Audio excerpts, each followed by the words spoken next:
quelques mots très modestes pour conclure cette table ronde. Bien sûr, merci à tous les intervenants, en particulier à ces trois présidents engagés, comme le président de l'IFV. Moi, je dirais que simplement rappeler que nous sommes dans une actualité, je dirais, très très forte, état généraux de l'alimentation, deux défis, la création de valeur et réussir la transition écologique pour l'agriculture française. Bien entendu, la viticulture française qui tire effectivement sa force aujourd'hui dans son ancrage territorial, le lien au terroir pour les appellations, le lien au territoire pour les IGP. Il est tout à fait naturel que la viticulture soit fortement impliquée.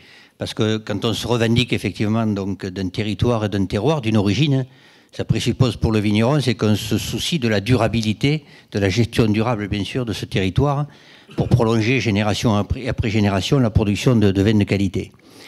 Et puis nous avons aujourd'hui donc effectivement une attente sociétale qui est extrêmement forte, à la fois globalement dans le débat de société que j'évoquais avec les États généraux, mais aussi beaucoup d'attentes locales. Ça a été évoqué, des attentes sur la qualité de l'eau, de plus en plus aussi des attentes sans doute sur le voisinage, donc sur l'enjeu phyto. Et puis aussi, n'oublions pas les attentes des marchés. Il commence à y avoir des importateurs importants qui vont demander effectivement donc, dans quelles conditions le vin a été produit, avec bien sûr cette préoccupation donc d'une approche, je dirais, d'une implication forte de l'entreprise en termes de responsabilité sociétale et environnementale. Et donc je crois que dans ce contexte-là, plutôt que de subir, entre guillemets, et subir éventuellement, il y a le débat sur le glyphosate, subir des interdits, en gros, je pense qu'aujourd'hui, ce qui est extrêmement important, c'est que collectivement, donc, la viticulture puisse être proactive. Et s'il y a bien un endroit où, effectivement, donc, on peut être efficace dans ce domaine-là, c'est l'ODG. L'ODG, c'est un lieu privilégié du jouet collectif.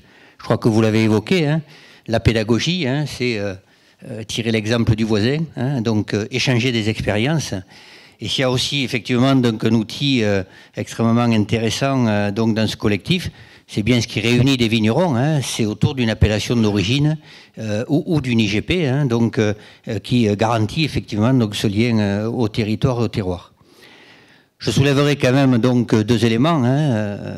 L'enjeu, ça va être aussi la faisabilité par la totalité des vignerons. Ça veut dire qu'il va y avoir un effort extrêmement important à faire sur la simplicité des dispositifs, l'enregistrement des pratiques, la question des contrôles. Donc ça va être aussi un enjeu important parce que quand on introduit les mesures environnementales dans un cahier des charges, ça va s'appliquer à la totalité des vignerons. Donc on n'est pas là pour punir, mais pour encourager. Il va y avoir aussi un autre enjeu, c'est être dans des démarches, je dirais, qui restent simples et cohérentes avec d'autres démarches éventuelles de type RSE ou haute valeur environnementale. C'est ce que vous essayez de faire à Bordeaux, c'est peut-être l'approche que vous avez en Costière.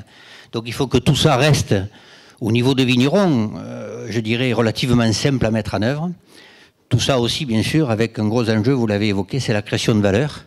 Parce que si on ajoute effectivement donc, des contraintes, donc, au niveau des itinéraires techniques notamment, il faut que toutes ces démarches, bien sûr, permettent de créer de la valeur et assurent, entre guillemets, la rémunération donc, du vigneron ou de l'entreprise, dès lors où il aura été amené éventuellement donc, à investir ou éventuellement augmenter donc, ses coûts de production. Voilà, moi, en quelques mots, ce que je voulais dire par rapport à ces propos. Encore une fois, un grand merci donc, pour votre attention et un grand merci donc, à tous les intervenants et à ceux qui ont préparé cette conférence. Merci.